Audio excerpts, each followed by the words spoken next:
This is the third episode of Re-Embroidered Conversations, rooted in my book, Hope, Re-Embroidered. In our previous conversations, we explored something many people live with: the difficulty of choosing themselves. What happens when that silence continues for years? You build a life, a relationship, a family, without ever understanding what is happening inside you. Thank you for being here. Can you introduce yourself? My name is Yoslav. I'm actually originally from Russia, a long way from here. I've been in the UK for maybe 14, 15 years now. It's been a journey. Yes, I can imagine. So, what brought you here? Well, I studied here many years ago. I studied here my master's and Masters in? master's in computer science. I'm a software engineer by trade. You just decided, I'm leaving Russia and I'm moving to the UK. When I was growing up, I've never really known what I wanted in life and what I was gonna do or any aspirations really. I think maybe that sort of comes a little bit from my upbringing because of how I was brought up. My parents, my mom specifically, was a very hardcore communist woman. Wow. And growing up in a communist household wasn't exactly easy. Communist mentality is there's only one way and no other way. And if you don't fit in the box, there's something wrong with you. As a boy growing up, emotions were restricted. We've never talked about emotions. The emotions wasn't a thing to talk about. It was hard growing up without knowing how you feel or being able to describe or even understand how you feel. And my parents, my mom specifically, I keep saying my mom because she was mainly the only one who was raising me. My dad was quite absent.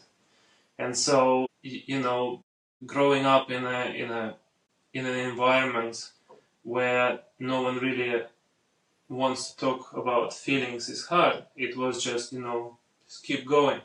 Your child self, what was his dreams?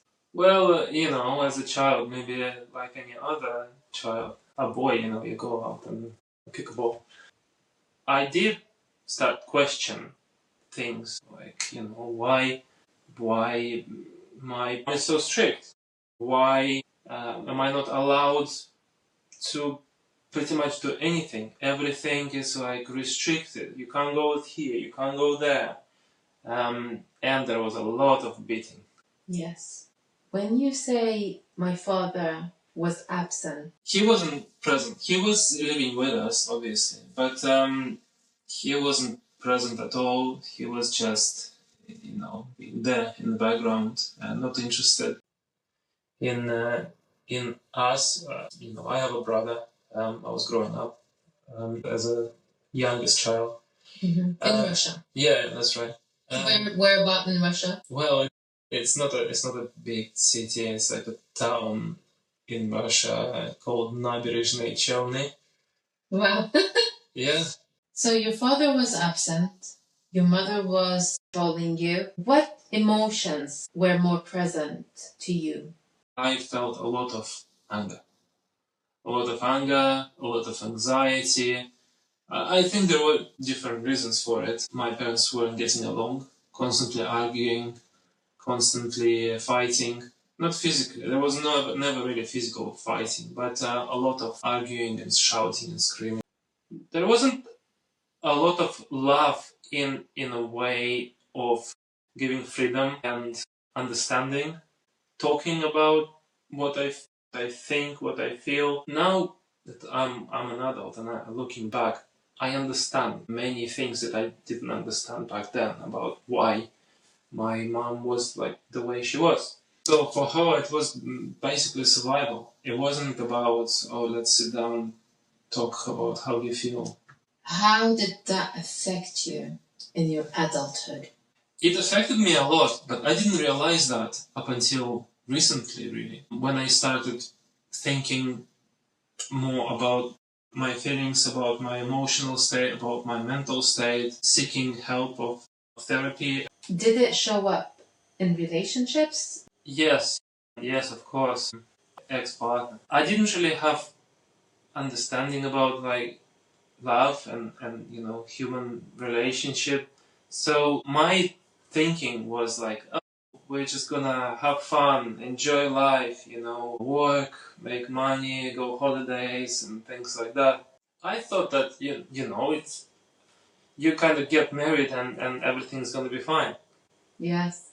But what I didn't realize is that a relationship requires a lot of work. It requires a lot of commitment, but it also has to be two-sided. I've been married for 15 years, and every year I did kind of ask myself a question or questions. Why is she so miserable? Or why is she unhappy? Why can't I relax? Or why can't I feel relaxed? And the minute I want to relax or feel relaxed, she wouldn't kind of let me relax. So for 15 years, you were in a miserable marriage. To be honest, looking back, it was like a blur. I don't know, maybe I was like detached the entire time. Disconnected from your emotions? Disconnected because there's no connection with the other person. So you kind of retreat into your bubble and didn't think there was any other way. It sounds really strange, but I didn't think that. I just thought that that's how it is. That's the marriage. You kind of commit to it and you continue. You carry on regardless what's happening. Because maybe it's because of my parents. They didn't have a happy marriage, but they stayed on. They just they kept arguing or whatever, but they didn't split. They didn't divorce. They just stayed. There was a breaking point where we couldn't really be in the same space together, and so I was asked to leave. Suddenly. Well, it's been going for years. Now thinking back, I've been constantly told that why can't I feel anything? It was in a way that there was something wrong with me. And I did think back then that is there something wrong with me? Why am I not feeling anything towards her? To me, I felt like, there must be something wrong with me. But actually, I just didn't feel anything towards her. I didn't love her. You were told you did not feel. What did that mean to you at the time? It didn't mean anything to me because I've been told, right? So it's like you just you have to accept it, right? I'll do some therapy, right? Because if there's something wrong with me.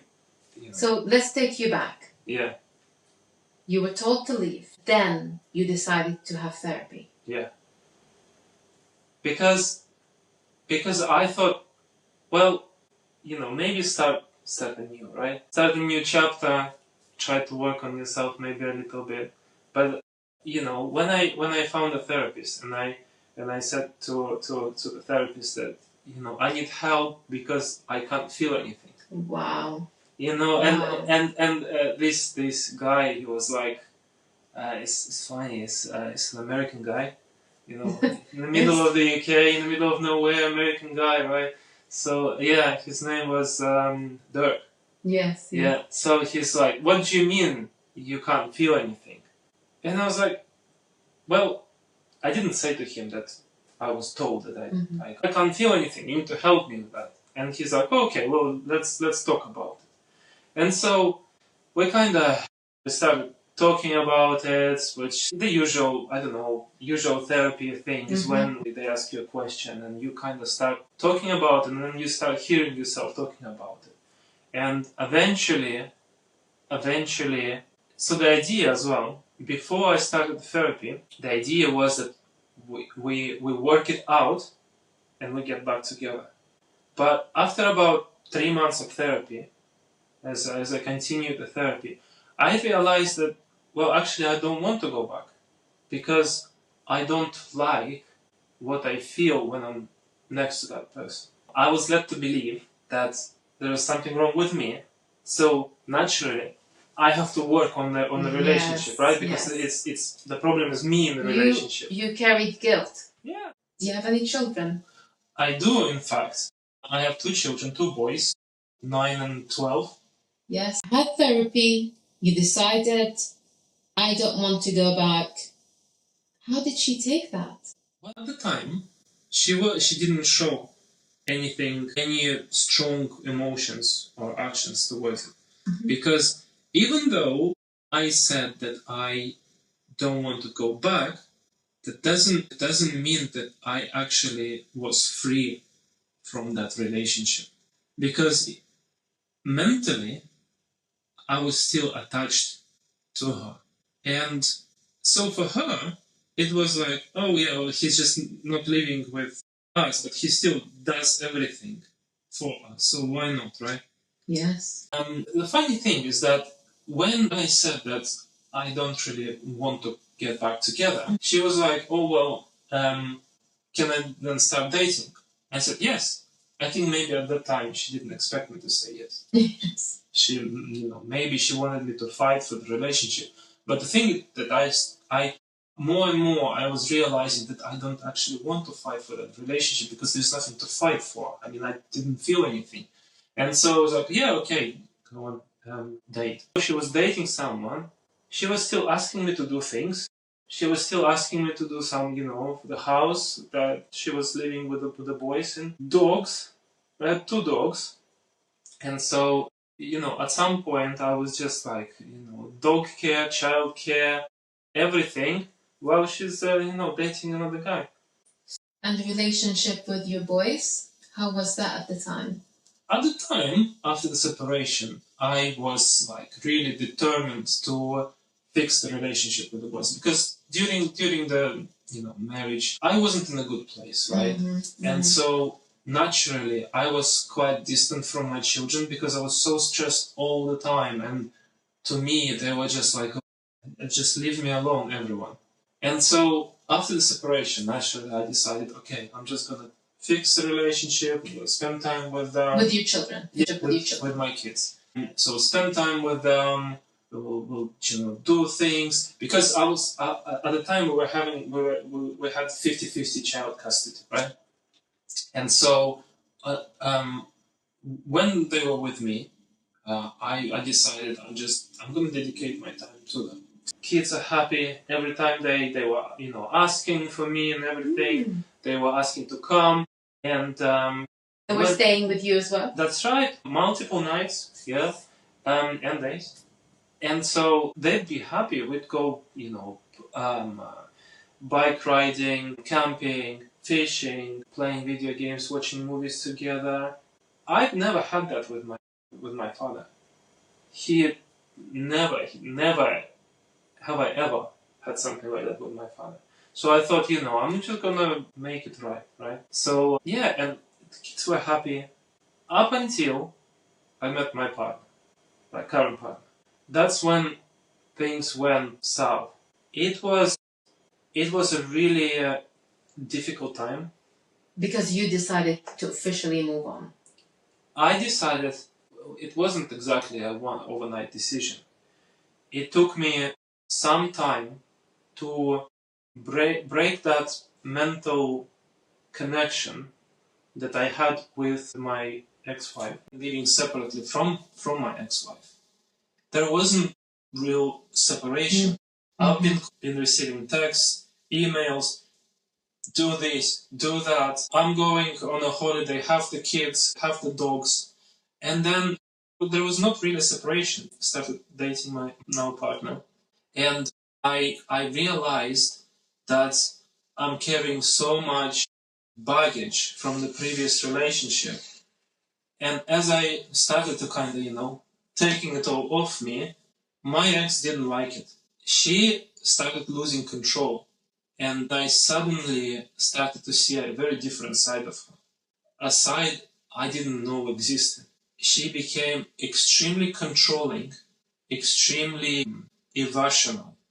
Started using children turning children against me, reporting me to every single service available, 111, child services, child support, Kafkas, school, GP, everywhere you can report, HMRC, she reported me everywhere. And What was she telling them?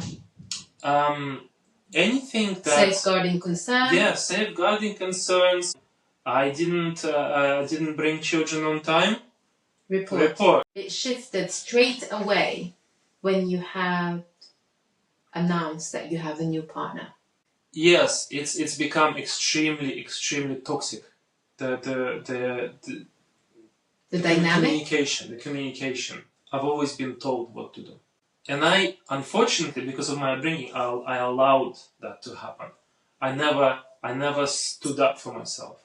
So Yaroslav, your children and your new partner, it must have been heartbreaking to wake up and realize that you're not really free and you had to fight for your freedom. Yeah, it was really hard to realize first that, you know, the person I've been married with for 15 years, I didn't really know her. Also, unfortunately, the children, obviously there is this loyalty and things, because they lived with their mother. They kind of distanced themselves from me as well. And because of that, because they were so influenced by their mother, in the end, basically I could barely see them. Did you fight for them at the beginning? I did, yes. At some point when she was withholding them completely. So, for example, when you say withholding, what was she doing? Well, you know, when I said to her that instead of the schedule that she was told me with the children is suitable for her, we had this mixed child custody where it was, in a way, it was all designed so I can't relax, or I can't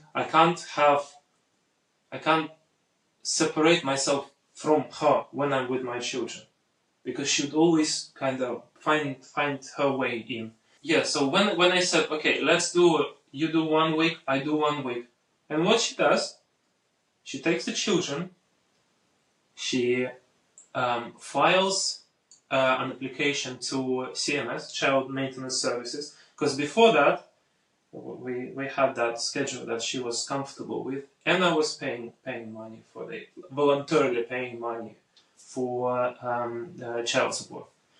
And so what she does, she takes the children, applies for CMS for sole custody, and I can't do anything about it because to CMS first, that's their mother. If children are with her, it's fine now. There is nothing I can do apparently about it. As a father, how did that make you feel? Powerless. It's like I can't do anything. So what I had to do is I had to apply to court for child, custody. How did that experience go for you? It was extremely stressful. You'd think that the court would understand that the children need both parents in their life, right? Father and the mother. As I was fighting for my children and for myself, the more I was putting my foot down, the more obstacles she was creating for me.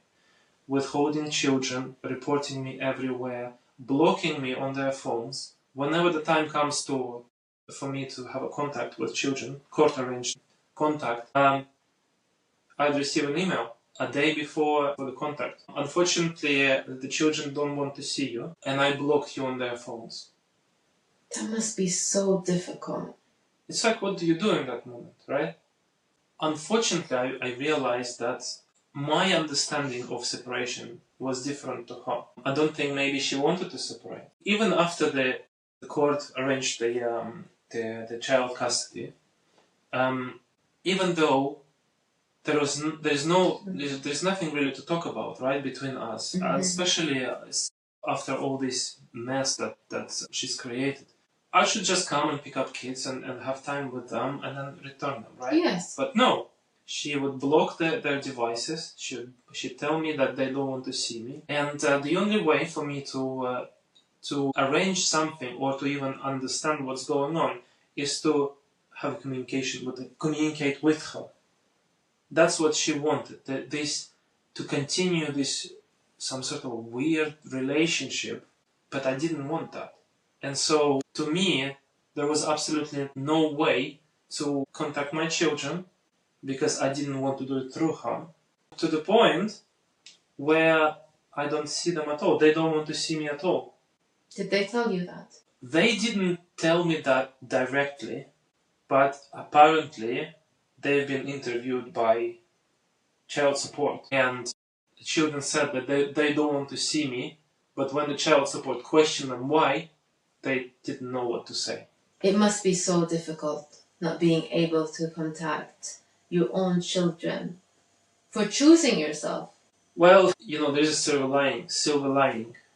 Even though, yes, it is really hard that I can't see my children. I think for the first time, I'm doing something that I chose. I'm choosing myself. That doesn't mean I'm selfish. It means that I have to make hard choices to gain freedom. What did that freedom cost you, Yoslav?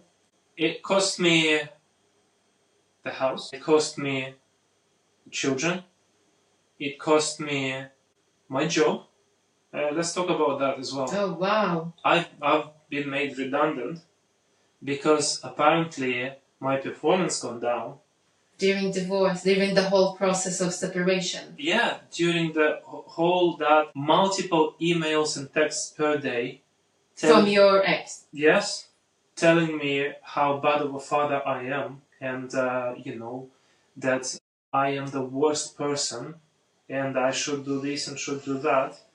And so, that's been going for months. And obviously the performance would go down. And it did go down. So yeah, I lost my job. Wow. But I've gained clarity.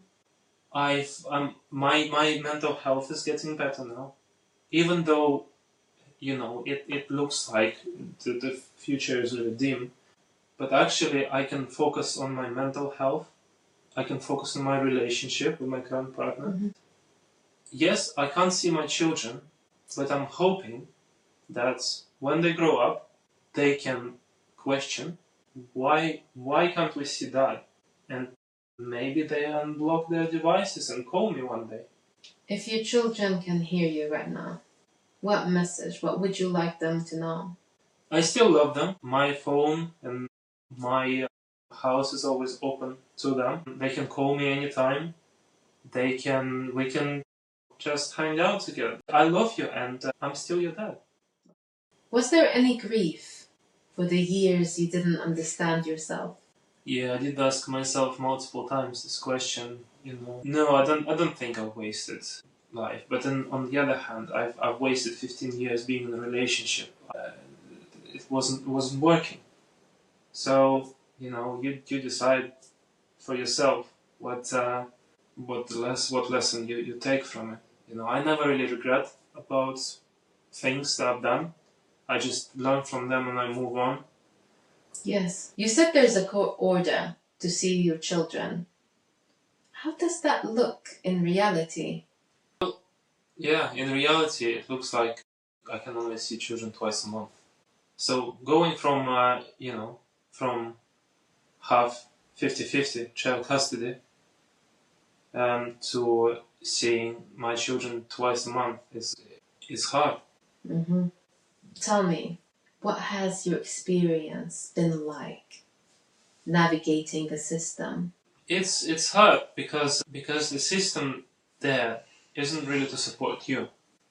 Makes you believe that they're there for you. But if you can't really express your feelings and emotions and what you're going through, they're not going to help you. They're not going to be able to help you. Do you think it's about saying the right things, or just basically by me saying the right things is the right explaining expressing the right emotions to them.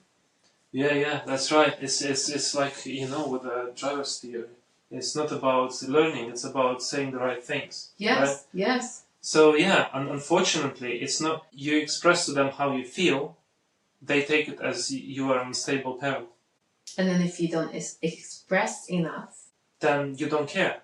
So yeah, it's like navigating another set of rules and things that you're not equipped to. and especially when you're going through so much pressure, the battles you have to face in choosing yourself, choosing a new path, what makes you happy. Yeah, as a person that wants to separate from it, you just want to kind of leave me alone. I don't want to explain myself over and over again Yes. to another child support person or Kafka's person what's been going on for months, and they think, oh no, you just didn't communicate. Or you're just not reliable. I would like to ask you, what do you feel people misunderstand about situation like this? Where to start? Maybe first ask yourself, are you happy in the relationship? And if you feel that it's your fault or something like that, question yourself, is it really your fault? Try to seek help, maybe a therapist or someone that can actually listen to you and you can listen to yourself. So work out this first. The relationship, is it really working? Is it worth fighting for that relationship? If not, be prepared that it's not going to be easy to leave. If it was a relationship that is controlled, coercive, abused, it will be a struggle. I guess it depends not on the relationship but on the personality of the person that you are trying to leave. So if the relationship isn't working, but the other person understands, it's not working, let's just cut the If only. ties. Only. That's right. I mean, if it was that simple, right? Unfortunately, at the end of the day, the children, they will be the ones that they will be affected in all of this. The separation is already difficult for them. They don't understand what's going on. They don't understand why, mom and dad are not getting along. Yes. And so instead of making that transition as smooth and as stressless as possible for them, unfortunately in my situation, it only escalated and made it a lot more stressful for them by kind of putting them in the middle, unfortunately. Do you feel their language has changed? Oh yes. And this is not just me saying that. I spoke to their schools. I even spoke to Kafkas and child support, and they said that the things that the children say, children shouldn't know or shouldn't be worried about. And so, it was basically their mother's voice. How has this changed you as a person? It's experience. You learn from it. There are things that improve, but also the realizations of that you've not been treated good your entire marriage. And can you love yourself now? Are you able to? Yes, I think if you wanna get better, you have to start loving yourself. You have to start listening to yourself, listening to how you feel, what you feel, why you feel a certain way, and it is definitely helpful when you have someone you can share those emotions and feelings with. Feeling safe.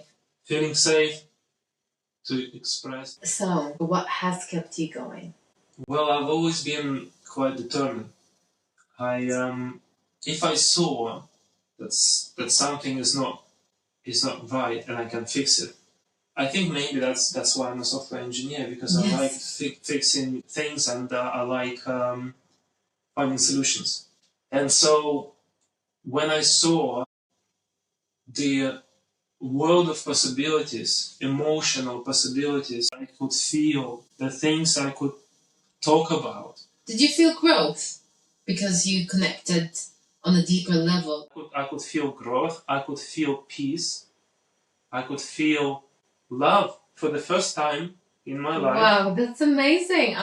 I'm happy to hear that, because it must have been difficult for you to spend 15 years thinking there's something wrong with you. Why can't you feel? That's right. That's right. So, feeling love. Yeah. Being able to invite someone into your headspace and feel safe and feel like you're not alone anymore. I'm so happy to hear that you have found peace within yourself. Inner peace, we shall say. Realization that you have a lot of feelings and a lot of emotions and you can express yourself. Yeah, it's been a long journey, but I definitely feel like it was worth it. Thank you so much for sharing. Of course, and I feel that I'm not the only one finding myself in this situation. If fathers in your position right now listening to this, what would you like to tell them? What message of comfort, of support? What do they do in situations like this? No access, blocked phones. Be brave, be strong. Whatever is happening to you now, you will get over it and you'll be okay. Thank you so much, Yoslav. If you had to describe your experience in one sentence, what would it be? I think it's like being present, but not being allowed to be in my kids' lives. It's quite interesting actually, because my dad, he had the opportunity to be with me, to be with my brother, to be around us, to be involved in our lives, but he chose not to. I was fighting for it and I wasn't allowed. I don't know how that feels. You are very brave. Thank you. I know it's not easy choosing yourself. Freedom does come at a cost. Thank you so much, Yoslav, for joining me. This has been a very powerful conversation. Thank you for inviting me, and I hope that will help fathers, maybe mothers, in the situation, in the similar event, if they're in a similar situation. I hope so. What we have spoken about across these conversations is not small. Not being able to name what we feel does not just stay inside us. It shapes how we love, how we show up, what we build, and sometimes what we lose. This is what my book, Hope Re-Embroidered, explores deeply.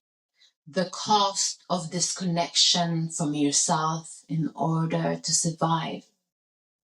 And sometimes choosing yourself, coming out of something that was not right, does not come without consequences. Sometimes it means distance, sometimes it means not being able to show up in the ways you want to, even as a parent. Thank you for being part of this conversation.